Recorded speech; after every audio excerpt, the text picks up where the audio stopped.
ರಾಜ್ಯ ಕಾಂಗ್ರೆಸ್ನಲ್ಲಿ ನವೆಂಬರ್ ಕ್ರಾಂತಿಗೆ ಕೌಂಟ್ ಡೌನ್ ಶುರುವಾಯಿತಾ? ನವೆಂಬರ್ ಕ್ರಾಂತಿಯ ಚರ್ಚೆಯ ಮಧ್ಯದಲ್ಲೇ ಬೆಂಗಳೂರಿಗೆ ರಾಹುಲ್ ಗಾಂಧಿ ಆಗಮಿಸುವುದಕ್ಕೆ ದಿನಾಂಕ ನಿಗದಿ ಆಗಿದೆ. ನವೆಂಬರ್ 19ರ ರಾತ್ರಿ ಬೆಂಗಳೂರಿಗೆ ಬರಲಿದ್ದಾರೆ ರಾಹುಲ್ ಗಾಂಧಿ. ನವೆಂಬರ್ 20ರ ಕಾರ್ಯಕ್ರಮದಲ್ಲಿ ರಾಹುಲ್ ಗಾಂಧಿ ಅವರು ಭಾಗಿಯಾಗಲಿದ್ದಾರೆ. ಹೀಗಾಗಿ ಈ ಭೇಟಿ ಈಗ ಸಾಕಷ್ಟು ಕುತೂಹಲವನ್ನ ಮೂಡಿಸ್ತಾ ಇದೆ. ಒಂದು ಕಡೆಯಲ್ಲಿ ನವೆಂಬರ್ ಕ್ರಾಂತಿಯ ಮಾತುಗಳು, ಚರ್ಚೆಗಳು, ಇಂಥ ಒಂದು ಸಂದರ್ಭದಲ್ಲಿ ರಾಹುಲ್ ಗಾಂಧಿ ರಾಜ್ಯಕ್ಕೆ ಭೇಟಿ ನೀಡ್ತಾ ಇರೋದು ಈಗ ಸಾಕಷ್ಟು ಕುತೂಹಲವನ್ನ ಕೆರಳಿಸ್ತಾ ಇದೆ. ಬಿಹಾರ ಎಲೆಕ್ಷನ್ ರಿಸಲ್ಟ್ ಬೆನ್ನಲ್ಲೇ ರಾಜ್ಯಕ್ಕೆ ರಾಹುಲ್ ಗಾಂಧಿ ಭೇಟಿ ಕೊಡಲಿದ್ದಾರೆ. ಇನ್ನು ರಾಹುಲ್ ಭೇಟಿ ನೀಡುವ ವಿಚಾರಕ್ಕೆ ಸಂಬಂಧಪಟ್ಟಂತೆ ಸೂಚನೆ ಬೆನ್ನಲ್ಲೇ ಕುತೂಹಲಗಳು ಹೆಚ್ಚಾಗ್ತಾ ಇದೆ. ಅದಾದ ನಂತರ ಏನೆಲ್ಲ ಬೆಳವಣಿಗೆ ನಡೀಬಹುದು ಅನ್ನೋದು ಈಗ ಇರುವಂತ ಕುತೂಹಲ. ನವೆಂಬರ್ ಕ್ರಾಂತಿಯ ಚರ್ಚೆಗಳು ಜೋರಾಗ್ತಾ ಇರುವಂತಹ ಸಂದರ್ಭದಲ್ಲಿ ರಾಜ್ಯಕ್ಕೆ ರಾಹುಲ್ ಗಾಂಧಿ ಅವರು ಭೇಟಿ ನೀಡ್ತಾ ಇದ್ದಾರೆ. ಅದು ಕೂಡ ಬಿಹಾರ ಎಲೆಕ್ಷನ್ನ ಫಲಿತಾಂಶ ಬಂದ ನಂತರ ರಾಜ್ಯಕ್ಕೆ ರಾಹುಲ್ ಗಾಂಧಿ ಅವರು ಭೇಟಿ ನೀಡ್ತಾ ಇರೋದು ಈಗ ಸಾಕಷ್ಟು ಕುತೂಹಲಕ್ಕೆ ಕಾರಣ ಆಗ್ತಾ ಇದೆ. ನವೆಂಬರ್ 20ನೇ ತಾರೀಕು ನಡೆಯುವಂತಹ ಕಾರ್ಯಕ್ರಮದಲ್ಲಿ ರಾಹುಲ್ ಗಾಂಧಿ ಅವರು ಭಾಗಿಯಾಗುವಂತಹ ಹಿನ್ನೆಲೆಯಲ್ಲಿ ಈ ಭೇಟಿ ಈಗ ಸಾಕಷ್ಟು ಕುತೂಹಲಕ್ಕೆ ಕಾರಣ ಆಗ್ತಾ ಇದೆ. ಒಂದು ಕಡೆಯಲ್ಲಿ ಡಿ.ಕೆ. ಶಿವಕುಮಾರ್ ಬಣ, ಮತ್ತೊಂದು ಕಡೆಯಲ್ಲಿ ಸಿದ್ದರಾಮಯ್ಯ ಬಣ. ಈ ವಿಚಾರಕ್ಕೆ ಸಂಬಂಧಪಟ್ಟಂತೆ ಈಗ ಸಾಕಷ್ಟು ಜಟಾಪಟಿಗಳು ನಡೀತಾ ಇದೆ. ಪವರ್ ಶೇರಿಂಗ್ ಗೊಂದಲಕ್ಕೆ ಫುಲ್ ಸ್ಟಾಪ್ ಇಡ್ತಾರ ರಾಹುಲ್ ಗಾಂಧಿ. ರಾಹುಲ್ ಭೇಟಿಯ ಸಂದರ್ಭದಲ್ಲಿ ಫೈನಲ್ ಆಗುತ್ತಾ ಅಧಿಕಾರ ಹಂಚಿಕೆಯ ಚರ್ಚೆ? ಈ ಪ್ರಶ್ನೆ ಈಗ ಸಾಕಷ್ಟು ಕುತೂಹಲವನ್ನು ಕೆರಳಿಸ್ತಾ ಇದೆ. ಅಧಿಕಾರ ಹಂಚಿಕೆ, ಸಂಪುಟ ಪುನಾರಚನೆಯ ಬಗ್ಗೆ ಚರ್ಚೆಯನ್ನ ಮಾಡ್ತಾರಾ? ಸಿದ್ದರಾಮಯ್ಯ, ಡಿಸಿಎಂ ಡಿ.ಕೆ. ಶಿವಕುಮಾರ್ ಜೊತೆಗೆ ರಾಹುಲ್ ಗಾಂಧಿ ಚರ್ಚೆ ನಡೆಸುವ ಸಾಧ್ಯತೆ ಇದೆ. ಇನ್ನು ಈ ಸಂದರ್ಭದಲ್ಲಿ ನಾಯಕರ ಬಹಿರಂಗ ಹೇಳಿಕೆಗಳಿಗೆ ಸಂಬಂಧಪಟ್ಟಂತೆ ಬ್ರೇಕ್ ಹಾಕ್ತಾರ? ಕಾಂಗ್ರೆಸ್ ಅಧಿಕಾರದ ಪಗಡೆಯಾಟಕ್ಕೆ ನವೆಂಬರ್ ಮುನ್ನುಡಿ ಬರೆಯತ್ತಾ ಅನ್ನೋದು ಈಗ ಇರುವಂತ ಪ್ರಶ್ನೆ. ಪ್ರತಿಯೊಂದು ಬೆಳವಣಿಗೆಗಳು ಕೂಡ ಸಾಕಷ್ಟು ಕುತೂಹಲವನ್ನ ಮೂಡಿಸ್ತಾ ಇದೆ. ರಾಜ್ಯದ ನಾಯಕರು ದೆಹಲಿಗೆ ಹೋದ್ರು ಕೂಡ, ಅಥವಾ ದೆಹಲಿ ನಾಯಕರು ರಾಜ್ಯಕ್ಕೆ ಬಂದ್ರು ಕೂಡ ಕುತೂಹಲವನ್ನು ಹೆಚ್ಚಿಸ್ತಾ ಇದೆ. ನವೆಂಬರ್ನಲ್ಲಿ ಏನಾಗುವುದು? ಅಧಿಕಾರ ಹಂಚಿಕೆ ನಡೆಯುತ್ತಾ? ಸಂಪುಟ ಪುನಾರಚನೆ ಆಗುತ್ತಾ? ಇದೆಲ್ಲವೂ ಕೂಡ ಈಗ ಇರುವಂತಹ ಕುತೂಹಲಗಳು. ಪ್ರತಿಯೊಬ್ಬ ನಾಯಕರು ಕೂಡ ತಮ್ಮದೇ ಆದ ಲೆಕ್ಕಾಚಾರಗಳನ್ನು ಇಟ್ಕೊಂಡಿದ್ದಾರೆ. ಕಾಂಗ್ರೆಸ್ ನಾಯಕರು ಒಂದು ಕಡೆಯಲ್ಲಿ ಡಿ.ಕೆ. ಶಿವಕುಮಾರ್ ಅವರ ರಣತಂತ್ರಗಳು ಅವರದ್ದೇ ರೀತಿಯಲ್ಲಿ ನಡೀತಾ ಇದ್ರೆ, ಮತ್ತೊಂದು ಕಡೆಯಲ್ಲಿ ಸಿದ್ದರಾಮಯ್ಯನವರ ಬಣದ ನಾಯಕರ ಕಾರ್ಯತಂತ್ರಗಳು ಕೂಡ ಅಷ್ಟೇ, ಅದು ಕೂಡ ಸಾಕಷ್ಟು ಕುತೂಹಲವನ್ನು ಮೂಡಿಸ್ತಾ ಇದೆ. ಇಂತಹ ಸಂದರ್ಭದಲ್ಲಿ ಮುಂದಿನ ತಿಂಗಳು ರಾಹುಲ್ ಗಾಂಧಿ ಅವರು ರಾಜ್ಯಕ್ಕೆ ಭೇಟಿ ನೀಡ್ತಾ ಇರೋದು ಈಗ ಕುತೂಹಲವನ್ನು ಮತ್ತಷ್ಟು ಹೆಚ್ಚಿಸ್ತಾ ಇದೆ.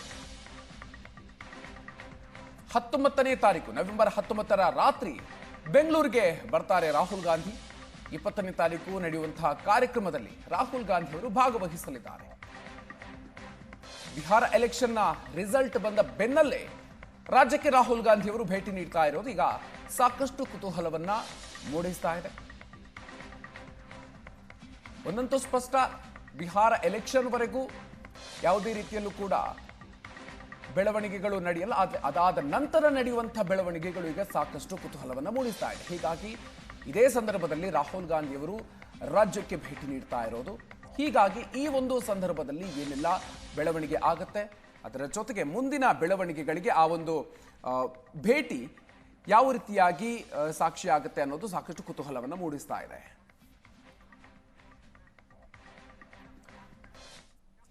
ಇನ್ನು ಪವರ್ ಫೈಟ್ ನಡುವೆ ಕುತೂಹಲವನ್ನ ಮೂಡಿಸಿದೆ ಡೆಡ್ಲೈನ್. ಮತ್ತೊಂದು ಆಯಾಮಕ್ಕೆ ತಿರುಗಿದ್ಯಾ ನಾಯಕತ್ವ ದಂಗಲ್ ಅನ್ನೋದು ಈಗ ಕುತೂಹಲವನ್ನ ಹೆಚ್ಚಿಸ್ತಾ ಇದೆ. ನವೆಂಬರ್ 20ರ ಡೆಡ್ಲೈನ್ ಅನ್ನ ಡಿ.ಕೆ. ಶಿವಕುಮಾರ್ ನೀಡಿರೋದು ಯಾಕೆ? ಹಾಗಾದ್ರೆ ನವೆಂಬರ್ 20ರ ಡೆಡ್ಲೈನ್ ಕೊಟ್ಟಿದ್ದಾರೆ. ಎಲ್ಲ ಸಚಿವರು, ಶಾಸಕರು, ಡಿಸಿಸಿ ಅಧ್ಯಕ್ಷರಿಗೆ ಡಿ.ಕೆ. ಶಿವಕುಮಾರ್ ಅವರು ಪತ್ರವನ್ನು ಬರೆದಿದ್ದಾರೆ. ನವೆಂಬರ್ 20ನೇ ತಾರೀಕು ಸರ್ಕಾರ ಅಧಿಕಾರಕ್ಕೆ ಬಂದು 2.5 ವರ್ಷ ಆಗುತ್ತೆ. ನವೆಂಬರ್ 20ರ ಡೆಡ್ಲೈನ್ ಅನ್ನ ಈಗ ಡಿಸಿಎಂ ಡಿ.ಕೆ. ಶಿವಕುಮಾರ್ ಕೊಟ್ಟಿದ್ದಾರೆ.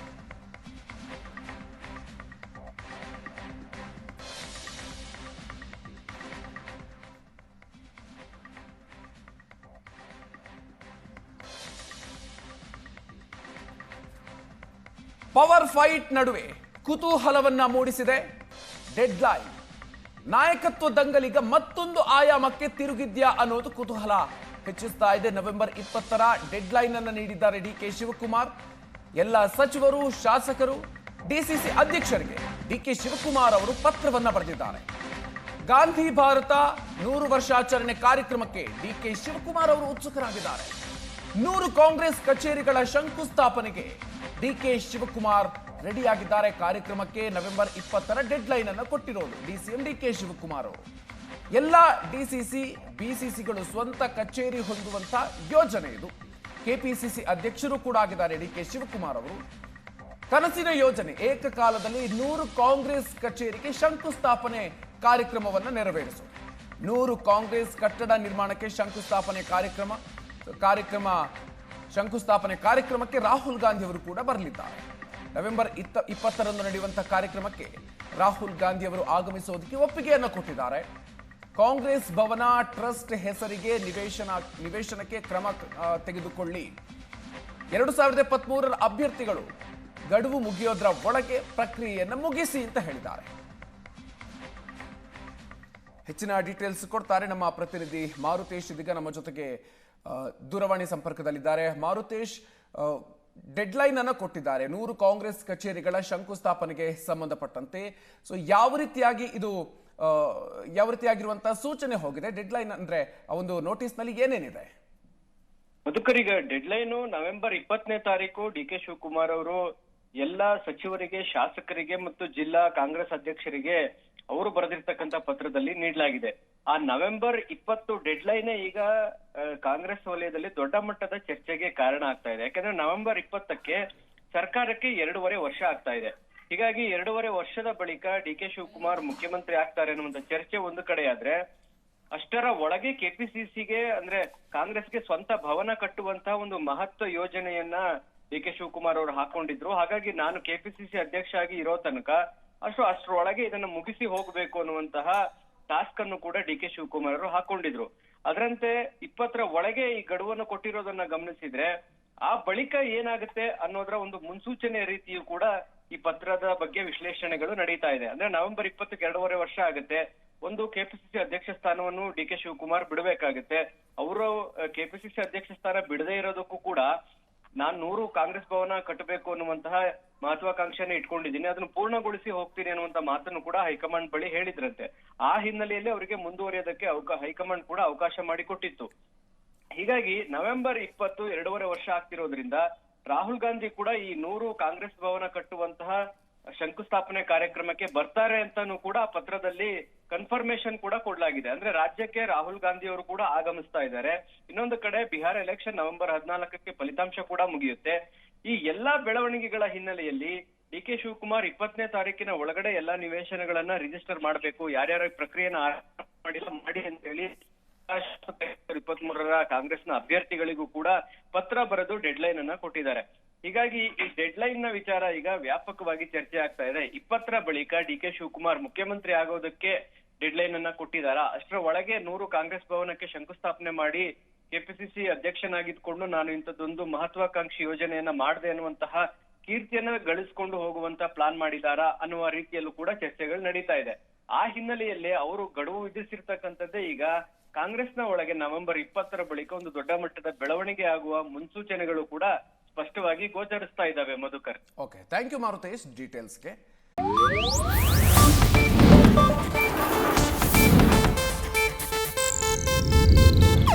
ಇದು ಏಷ್ಯಾನೆಟ್ ನ್ಯೂಸ್ ನೆಟ್ವರ್ಕ್ ಪ್ರಸ್ತುತಿ.